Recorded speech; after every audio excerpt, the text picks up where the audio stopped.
Comrades, we are also joined by the President of the Youth League. We are also joined by the President of the Youth League. Comrade Collen, can you rise so that the delegates can give you a nice round of applause? So he observed what is happening here. He said he's been attending so many conferences. He sees this for the first time. And he said to me, Chief, I must talk to these delegates. I said, I'll give you an opportunity to talk to them. So, Comrade Collen.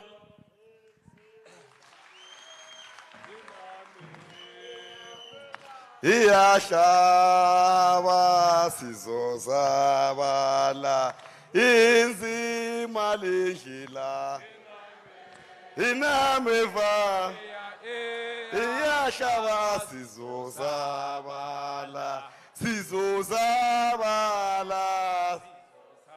tambo tambo sizozabala Enzima lehila inameva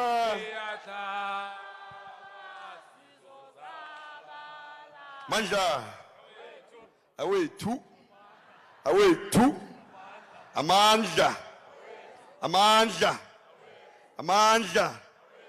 viva the Northern Cape Province, viva the Northern Cape Province, viva to the newly elected PC, viva amandla, viva the ANC, viva the ANC, viva uzoyithola kanjani hlele khoneni, viva President Cyril Ramaphosa, viva President Cyril Ramaphosa, viva.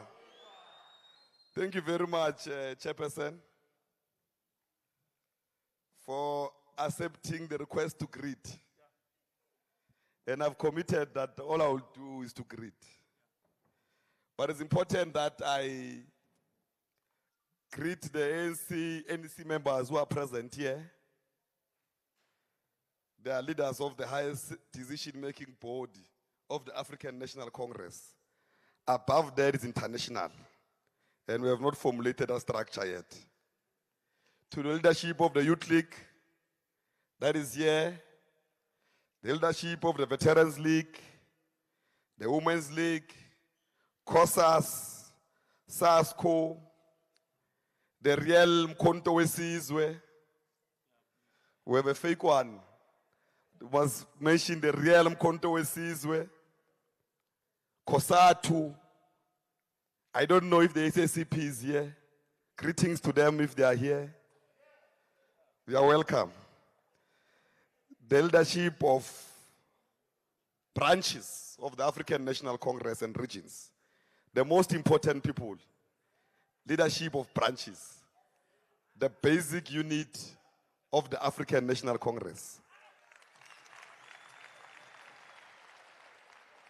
Because all of us want to be RC members and PC members. We forget that the most important structure is the branch. Anything beyond that is just luxury.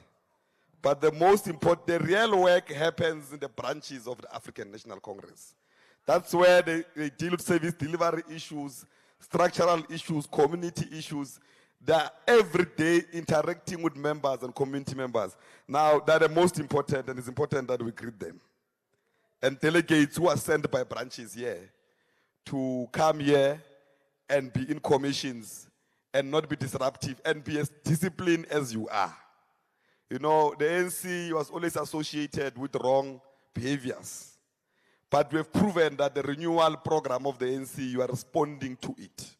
And you are very disciplined delegates of the African National Congress. I felt that, Comrade Chair, as we applaud you for a successful conference of the Northern Cape,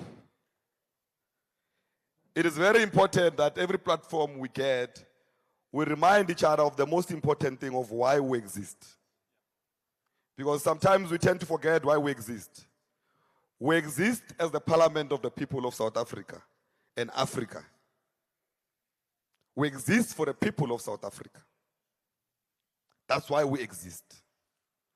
The people of South Africa, even when it was unpopular to support the ANC, under difficult times, when people were joining with their blood, not membership, at least today we've got membership cards and forms. You can even gatekeep, sometimes I rather gatekeeping. In the past, people were joining with their blood. But the people of South Africa still followed and joined the African National Congress because they identified the ANC as a liberation movement which will liberate them and take them to the National Democratic Society where they will be free to operate and survive in their own country outside oppressive methods of an oppressive system by settlers in South Africa who introduced a system of apartheid and many other systems that excluded South Africans not only from economic participation and economic freedom, but it also excluded them from economic participation in their own economy of their own country. Now we must remind ourselves of that. And we exist to unite South Africans.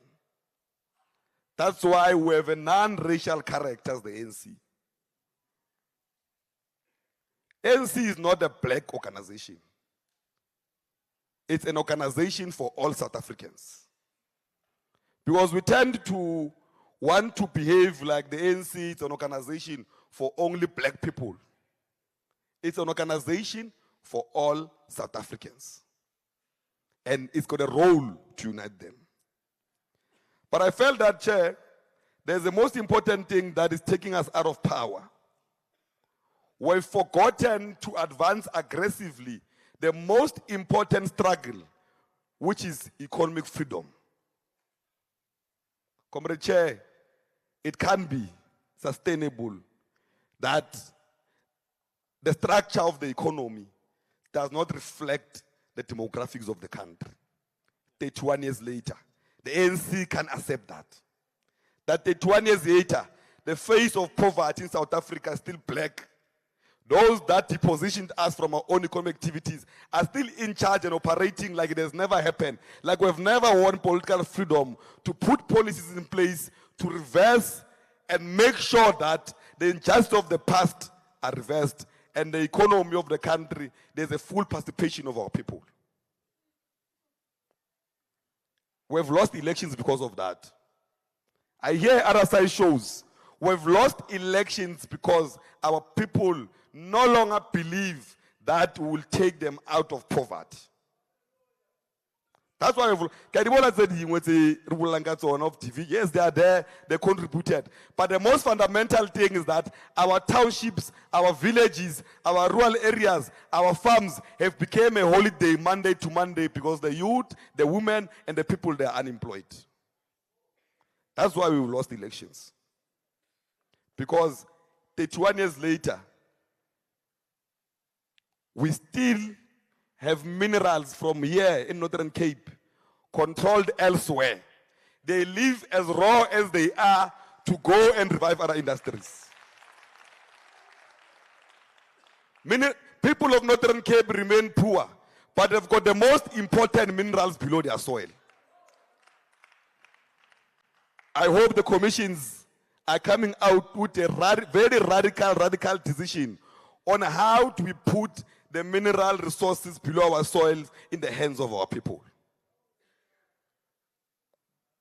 Investors are everywhere, but they can't be here to exploit our people and leave them in informal settlements, in polluted areas, leave them with mine dams that will create problems for them, with a lot of flooding water everywhere, damaged streets and everything. They take the minerals, they leave. You know, in countries where the French was in charge, they were very clear, the French countries, the colonizers, the French ones. They only had a road from the mine to where they are going to deliver the mineral resources back to France. They had not even developed anything. Now, we said as the Youth League that there must be an instruction to introduce export quotas in this country. Because we believe as the Youth League that if 70% of raw materials remain here to revive secondary industries in this country to create employment and business opportunities for the people of South Africa, we will not have unemployment in this country. We just need 70% of important minerals to remain here in this country. China has got electric cars, but they have no minerals to do those cars. The minerals are here in South Africa. Why is China industrialized and China will industrialize? One of the minerals to industrialize. Somewhere. Now, City, it's got to take us pelile manje. We're at a critical moment to take back the ANC as an organization of the people, back to an organization that is affirmed by majority of South Africans. And the only way to do that is to move poverty out of the tables of our people and give them solutions to be full participant in their own economic activities of their own country. And we've got the minerals to do that. Now, I felt that in my greeting, Chair, I lobby you that when you close, you speak about export quotas. The president of the ANC is already on board. We need all chairpersons and secretaries in all provinces and regions. Everyone, everywhere. When you speak, you must speak about how we must resolve poverty. Because if you don't do that, we'll be scared to drive our cars. We'll be scared to go to the townships. We'll have big gates in our houses. Because when our people are starving, the only thing that they'll be left with is crime. They will move into crime.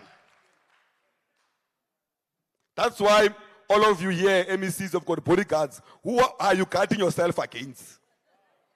You are guarding yourself against your own people because you know that you have not addressed their own challenges. Because who are you guarding yourself against as ministers? You are guarding yourself against your own people because you owe them to deliver to them. You even, the way you guard yourself, you even guard yourself even when you come to conference of the ANC. Because you are even scared of your own members.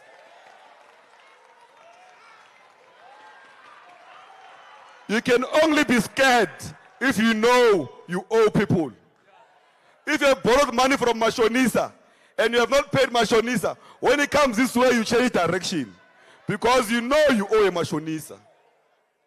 Now it's urgent. It can no longer be postponed. The economy of the country must be in the hands of the majority of the people of South Africa.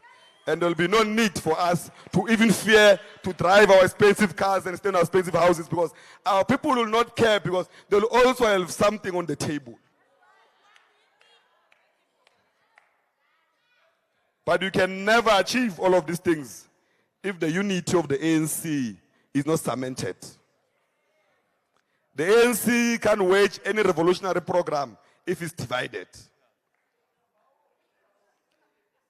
I saw on Facebook and everywhere, people are debating whether it's a bullet or a stone, whether we are running or coming, whether the two doctors are right or wrong. It's not important.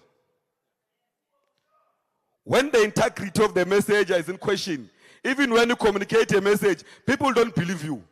South Africans do not even believe that our own deputy president was attacked. They say we're lying. No matter how many times you explain that, no, there's evidence, allow the police to explain, they say, let's say alone. You guys are liars. It is not the issue of the deputy president's car being shot. It's the issue of the integrity of the messenger when it's in question. When the integrity of the messenger is in question, no matter what you say, no one will believe you. Today we're arguing whether we say the VAT issue will be implemented in phases, whether we'll re-engage or not. The ANC was the first to say that the VAT issue and all the structures is a problem. Give us time to go and engage all stakeholders and come back, we'll give you a solution that is the best interest of our people. But the ANC is not believed. The TA is claiming it now. That is them now who are stopping the VAT because the integrity of the messenger is in question. Now, when the integrity of the messenger is in question, no one believes you even when you tell the truth. What bees on Twitter and we're trying to defend is difficult. Their Twitter don't even want us there. Even if we're right, even if we tell them that certain products that are essential to our people are excluded from VAT and VAT increase, they still don't believe us. Even if we write it and present it, they still don't believe us. Because one is that the integrity of the messenger is in question. And you can only put the integrity of the messenger back to be respected if we fully participate in the renewal project of the African National Congress. The renewal project of the African National Congress will naturally clean out the dirty people out of the ANC and leave us with what the people want to see the African National Congress to be. That's why when we say political school is compulsory, it's because we don't want to send unconscious soldier to war, as Thomas Sankara have said.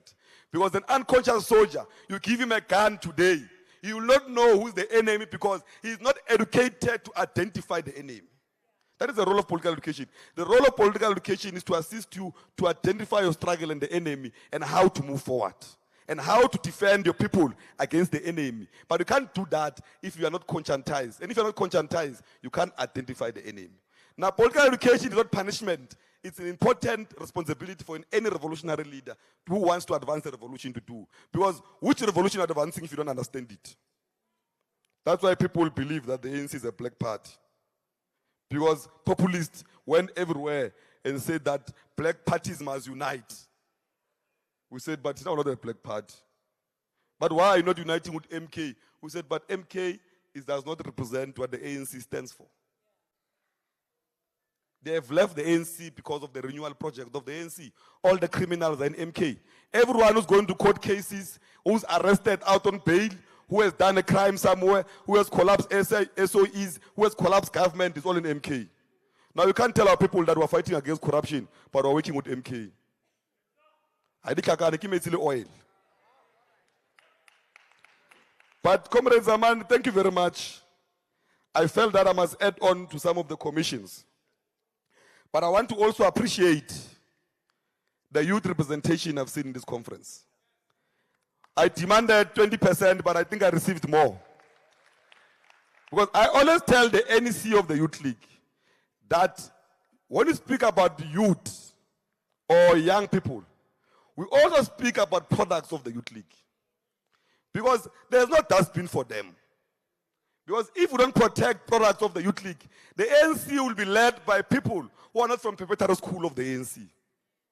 Now, when we speak about youth and we celebrate, we also speak about youth leaguers. Then I go further and speak about the missing middle. Those who are 35 to 40. They are too young to be old. They are too old to be young. No one speaks about the missing middle. Now, those who are 35 to 40, they're the most vulnerable people. When they're with old people, they tell them they're too young. When they're with young people, they tell them they're too old. Now, I told the comrades of the Youth League, when we speak about youth representation, also include this missing middle because let's find a way of accommodating them in our lobby in everything we do. Because the 30 years to 40 years, they are really missing. Now, we appreciate leaders of the Youth League that you have elected branches of the ANC, former leaders of the Youth League that are here. I saw former provincial chairperson and former provincial secretary of the Youth League from here. And we're saying that use this platform, Kumezaman, to lobby other provincial leaders everywhere else that we need to be inclusive of women and youth in all decision-making bodies of this country. Because they're the majority of the people. They are reflections of the demographics of this country. Now, it's not a favor. It's a revolutionary responsibility to include them. And I appreciate that you have done that. Even when I've made a call, Comrade Zaman, that every province must give us one young MEC, you responded. Those that not respond in Gauteng, they don't know now if they're coming or going. I told them, you thief out the Youth League, your future is blurry. Those that have not responded, who have not yet responded, we are telling them that they must respond urgently. Or there'll be, what happened. Now, the Youth League's position in the ANC is a very influential body of opinion in the African National Congress. It's an organ of the ANC. It's a body that must prepare and produce leaders for the African National Congress. Now, it must be always positioned and be prepared to take the country moving forward. And any organization that is responsible must invest in its youth. Thank you very much.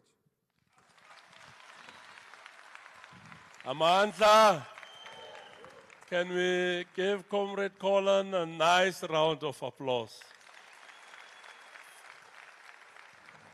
The Youth League is happy with the outcomes of this conference.